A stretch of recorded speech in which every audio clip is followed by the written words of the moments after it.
I'm just going to nerd out about the augmented scale. I am shedding right now. I'm out of town at Truman State University where I actually teach remotely. They bring me out once a year, so I'm here to hang with my students in person, visit some high schools, and play at the Jazz Fest. So it's a great time because I get to hang out in a practice room and shed, which is nice. And I'm going to nerd out about the augmented scale. Viewer beware if you're not hip to the augmented scale, or if you haven't done some deep scale type practice, extracting triads and seven chords and getting into extensions and substitutions, etc. It's going to be a little heavy with the theory, and I'm not really going to backfill all the information because I just feel like nerding out. So if anyone wants to nerd out with me and get some cool sounds, follow along. The augmented scale, I'm going to be in G. The augmented scale is this.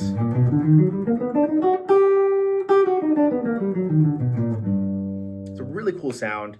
It is a completely symmetrical scale, meaning that the structure of it is basically two intervals that keep repeating and repeating and repeating. This is part of I think it's one of the messiaen symmetrical scales, scales of limited transposition, whatever. I don't really bother with that too much. I just know it as the augmented scale, and it's a cool sound. We got G, B flat, B, D, E flat, F sharp, G. The trick is this. Find a root, G, go up a minor third, then go up a half step. It's a minor third, half step, minor third, half step, minor third, half step. There's 6 notes. 1, 2, 3, 4, 5, 6. So G to B flat's a minor third. B flat to B is a minor second. B to D is a minor third. D to E flat is a minor second. E flat to F sharp. And harmonically, that's tricky. However you want to think of it. But E flat to F sharp, regardless, is a minor third. F sharp to G is a half step.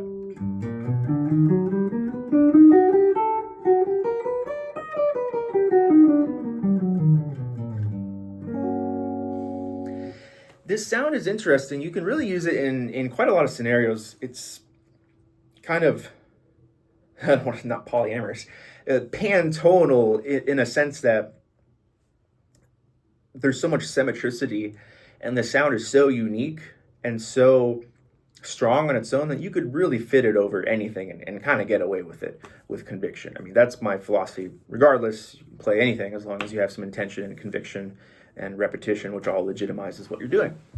But in the context right now, I'm going to think of a G major chord. Okay, it could be G major 7. And, this will work really well over it. You get some outside notes. You have the sharp 9. You get the sharp 9, you get the sharp 5. Right? And you get the 7 too.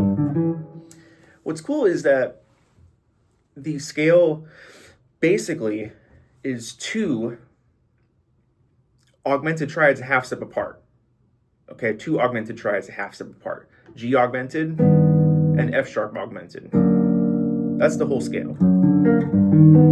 Those are 6 distinct notes, 2 triads, you put them together, you knock it over, and that's your scale.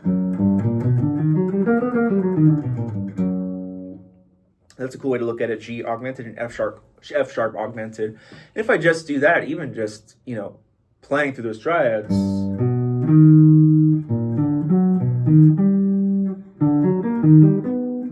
Oh, sorry.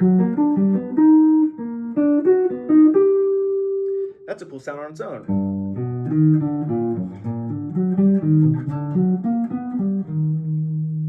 What's great about augmented triads is that they are also symmetrical because they're built in major thirds.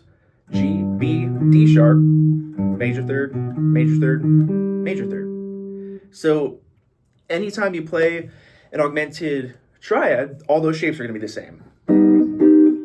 Anytime you find the shape, start it on G, start it on B, start it on E flat, it's all the same shape.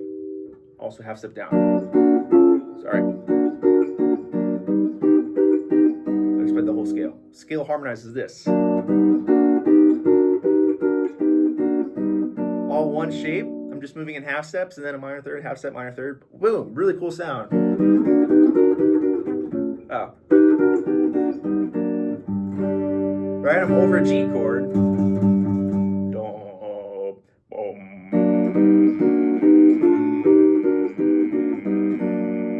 Very cool. There's also some other triads that you can get out of it.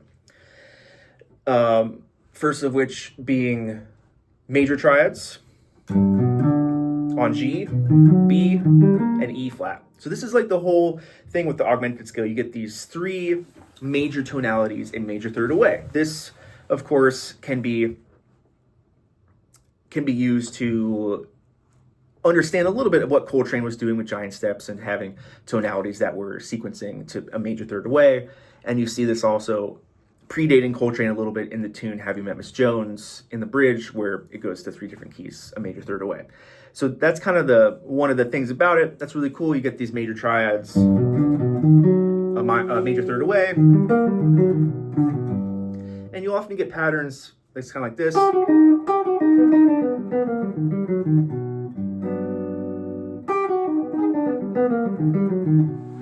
What I'm doing is playing B major, G major, and E flat major, but I'm approaching each one half step above the fifth. So I've got 5, 3, 1 of B, 5, 1, 5, 3, 1 of G, and then 5, 3, 1 of E flat. And up a half step from the start of the 5 is one of the scale notes, and it kind of gets you this little sequence.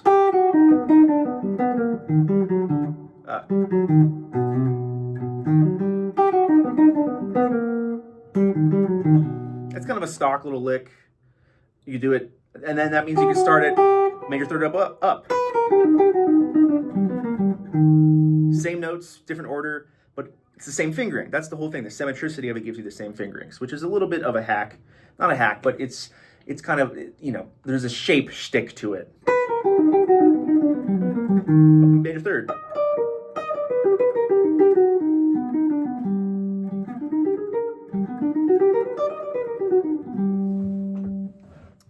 So you get those major triads, that's cool. It also means, well, I can do all my triads, as triads, harmonically. Just practice on my triad shapes, but now I'm gonna voice lead between them. So maybe G, B, E flat. Ooh. Then up the next inversion, G, B, E flat. G, B, E flat, whatever order, it doesn't matter. They're all going to be right next to each other. G, B, E flat. Get this like ethereal, kind of think of like Lord of the Rings type stuff where you don't quite know. It's bright, it's all major, but the distance between them, there's something wrong. So I really like that effect. It's like, where's home? I don't know. So those are fun. That you could do spread triads. I'll do G, E. We'll do G, E flat, and B. Woo. G, E flat, B. I'm voice leading those three with spread triads on all the string sets. Do G. What did I say? G, E flat, B.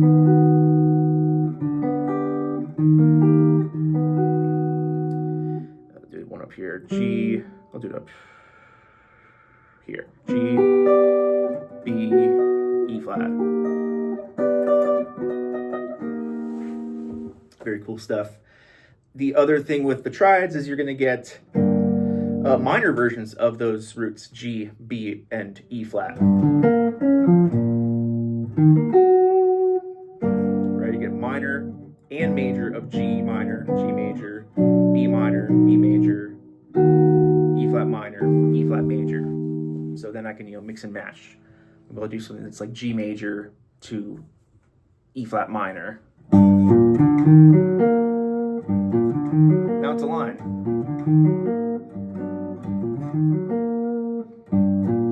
G minor, well, I did it wrong, but I like that better.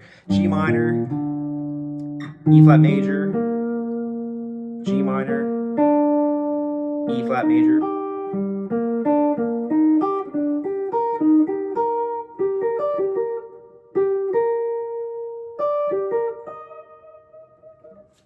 Maybe we'll do B minor to E flat major.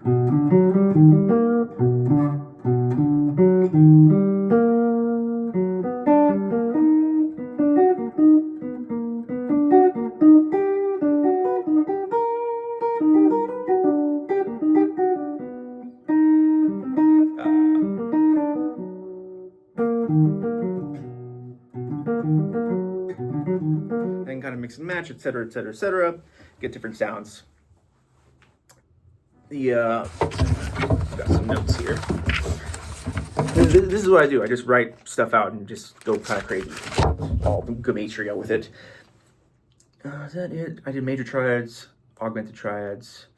There's 2 of them, the minor triads. Yeah, I mean, that's a little bit it with the triads. You get major triads on the G, B, E flat, major thirds away. Also minor triads on those roots.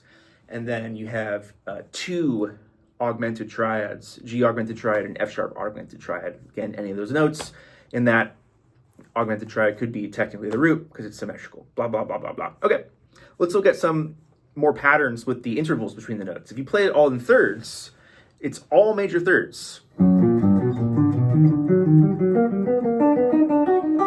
So that's a really nice hack, just to get the sound in your ears and kind of the shapes in your hands. So if I start on F sharp, I'll play major third up, go half step, play major third. Then I jump to B flat and B, F sharp, G, B flat, B, and then D, E flat. I'm just playing all the notes of the scale. You can start anywhere. Start in B flat. I'm playing the scale, but then each scale tone going up a major third, which I'm playing the scale in thirds, but they're all major thirds. And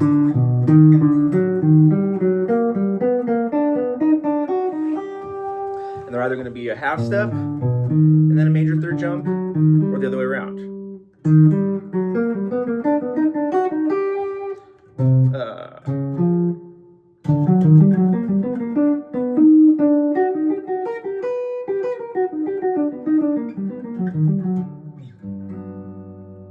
Love it. If you play fifths and fourths, they alternate. So you get a fifth if you start on the root G, and then you get a fourth on B flat. So fifth on G, fourth on B flat, both perfect, fifth and fourth. Fifth on B, fourth on D. It just repeats. And then, fifth on E flat and fourth on F sharp. I'm getting lost.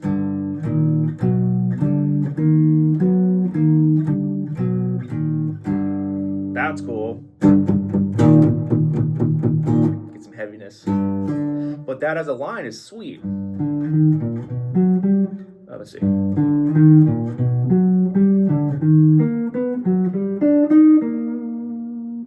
I'm going up a fifth, down a fourth, just to change up the order. I could go up, up. And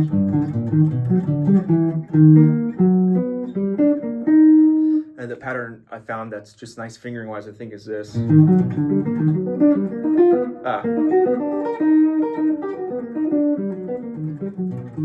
You kind of get this diagonal motion that's just, I don't know, just for me, it just kind of works out in my head pretty well. But I'm starting with the fourth, B flat, up a fourth, and then down the fifth, so we get to B. Let me do this. I'll do B flat, fourth, B, fifth, both going up.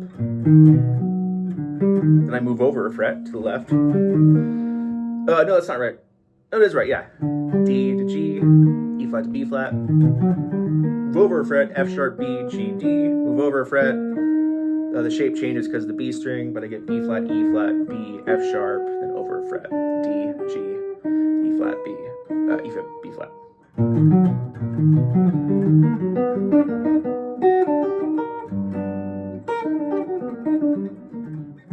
And I like doing the descending one.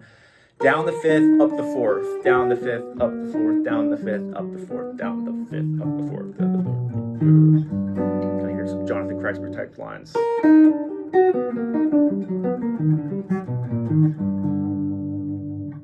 That's a really dope sound. Then what did I do?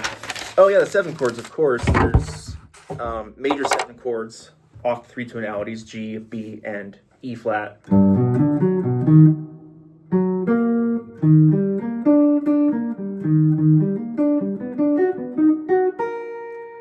G major 7, B major 7, E flat major 7.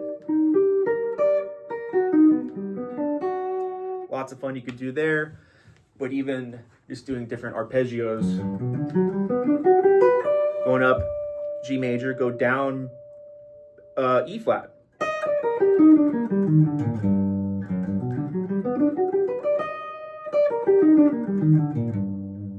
Remember, then over a G chord.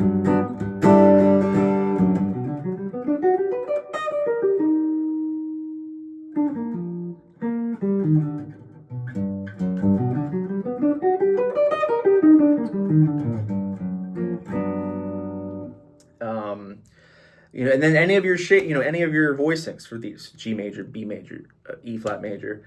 So I could do, double drop 2, drop 3. There's G major 7. I'm gonna go to E flat major 7. Whoa, voice leading between them. Super out. And then, if I move that up a major third, that same shape happens.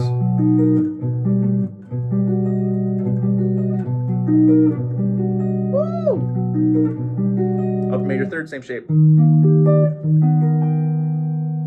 So any shape you find, any cool little movement to one way or the other is always going to be the same, a major third in any direction. That's the nice thing about it. But you do want to know the theory and the why and the how and all that stuff before you just move things in shapes. I can do my drop 2, G major 7, E flat major 7. Ooh, beautiful. And just voice lead around.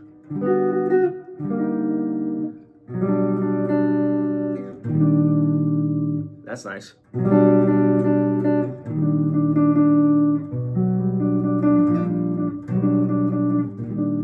nice common tone there. That's cool.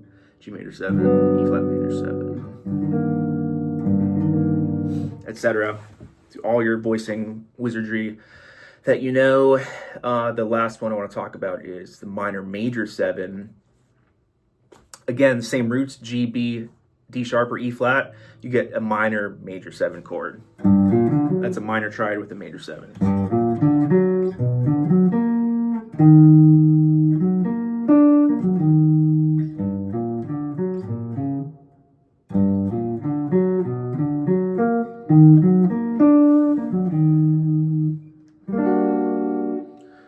So I could do some voicings. I'll do B minor major 7. B minor major 7. Let's go to E minor major 7.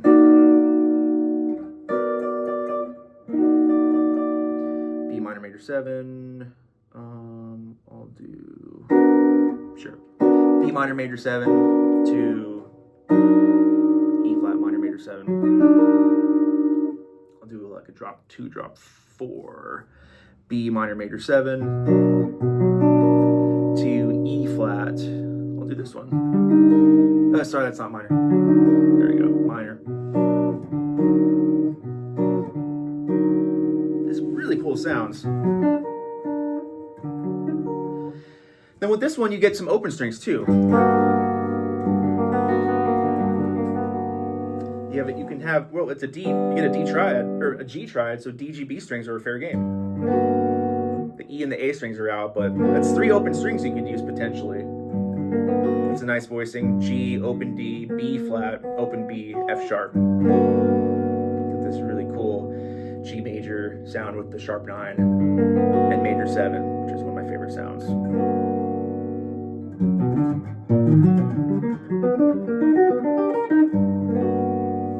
Another one that's cool is I'm going to do a B triad, first inversion up here, and have D and G below. So you get this, actually I could do it like this. That's kind of nice. D to G, like a reverse power chord, just a fourth, and then B over it. Get these two clashing. Bah, bah, bah.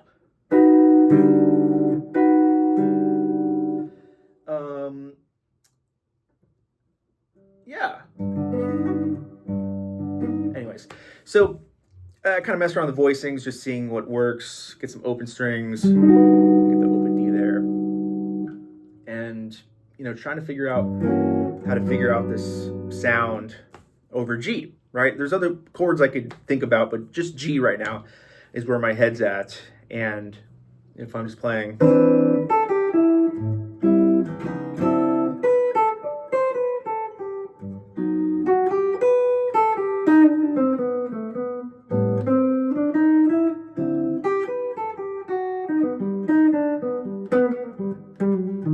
two, 5, 1.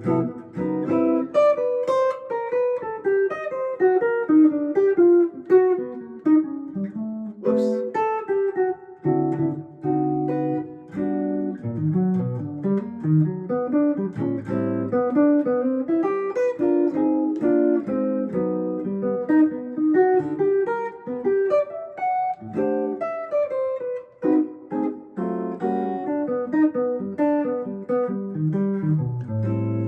Anyways, it's a sound I jump back and forth from playing around with it. Like sometimes I'll be like, oh yeah, that's a cool thing, then I'll forget about it. And I'm trying to revert out of this, that classic shape that is kind of like the stock one. I want to get out of that. So I really like this. I like that type of thing. And even if I was doing rubato, and for now, if I'm like gigging, probably it'd be good if I'm doing some sort of solo intro or something where it's slow, or I can kind of think. And again, I don't want to think when I'm gigging, but sometimes I do if I want to insert a sound. I just got to ram it in there, as best as I can musically for the moment. So if I just chill out on G, I might just come up with something.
Okay, thanks for nerding out.